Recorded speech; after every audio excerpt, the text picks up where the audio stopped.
এক গাছের ডালে দুটি পাখি বাসা বেঁধেছিল। তাদের বাসায় ছিল তাদের ডিম, কিন্তু দুষ্টু সাপ তাদের ডিমগুলো খেয়ে নেয় আর খুব মজা করে খায়। কিন্তু পাখি দুটো এসে দেখলো তার ডিম খেয়ে নিচ্ছে। পাখি দুটো খুব কান্না করছিল। তারপর সাপটিকে বলল, এই দুষ্ট সাপ, তুমি আমাদের ডিম কেন খেলে? তোমরা জানো আমাদের এই ডিম থেকে ছোট্ট ছোট্ট বাবু হবে। তোমরা কেন আমার ডিম খেলে? আমি তোমাকে মেরে ফেলবো। তখন সাপটি হেসে বলল, তোর মতো পাখি আমি প্রতিদিনই খেতে পারি। তোকে ছেড়ে দিলাম শুধু তোর ডিম খাবো বলে। তুই ভয় করিস না, তোকে খাবো না। এরপর আবার ডিম পারবি, তোরা আবার ডিম খাবো। এই বলে সাপটি চলে গেল। পাখি দুটি খুব কান্না করছিল। হঠাৎ তাদের কান্না দেখে একটি শেয়াল চলে আসলো আর এসে তাকে বলতে লাগলো, তোমরা দুজন কান্না করবে না, কারণ আমি জানি তোমরা অনেক দুঃখী। আমি তোমাদের একটি উপায় বলছি। তোমরা ঠিক সেই কাজগুলোই করবে যে কাজগুলো করলে তোমরা প্রতিশোধ নিতে পারবে। তোমরা কি প্রতিশোধ নিতে চাও? তারপর পাখি দুটো বলল, হ্যাঁ, আমরা প্রতিশোধ নিতে চাই, কঠিন প্রতিশোধ।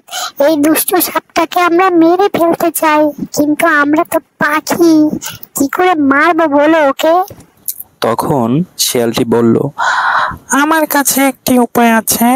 যদি শুনতে চাও মন দিয়ে, তাহলে ভালো করে শুনে নাও। ওই সাপটিকে মারার জন্য তোমার যা করতে হবে তা হলো নদীর কাছেই প্রতিদিন স্নান করতে রাজার বউ চলে যান। সেখানে গহনা খুলে সে স্নান করে থাকেন। তুমি সেই গহনা ঠোঁটে করে নিয়ে তুমি সাপের বাসায় রেখে দিবে। তারপর পাখিটি উড়ে গেল। উড়ে গিয়ে দেখলো রাজার বউ স্নান করছে তার গহনা খুলে। তারপর পাখিটি তার গহনা নিয়ে উঠতে শুরু করলো, আর পাখিটির পিছু পিছু সৈনিকেরাও ছুটতে শুরু করলো। পাখিটি গয়নাটা নিয়ে সেই সাপের বাসায় রেখে দিল, আর সৈনিকেরা গিয়ে দেখলো সাপের মাথায় সেই গয়নাগুলো পড়ে আছে। তারপর সাপটিকে সৈনিকেরা পিটিয়ে মেরে ফেললো। তারপর পাখিটি শিয়ালকে অনেক বড় একটা ধন্যবাদ জানালো আর বলল, হে শিয়াল ভাই, তুমি আমাদের বড় একটা উপকার করেছো। আমি চাই তোমার মতন বন্ধু আমার সারা জীবন থাকুক। এই দুষ্ট সাপটা আমার বাচ্চাদেরকে মেরে ফেলে খেয়েছে। আমি চাই এই রকমের যেন আর কোনো বাচ্চা ওরা না মেরে খেতে পারে। তারপর শিয়ালটি ওকে বলল, আমি তোমাকে ভালো বুদ্ধি দিয়েছি, আরো আরো অনেক অনেক ভালো বুদ্ধি দেব।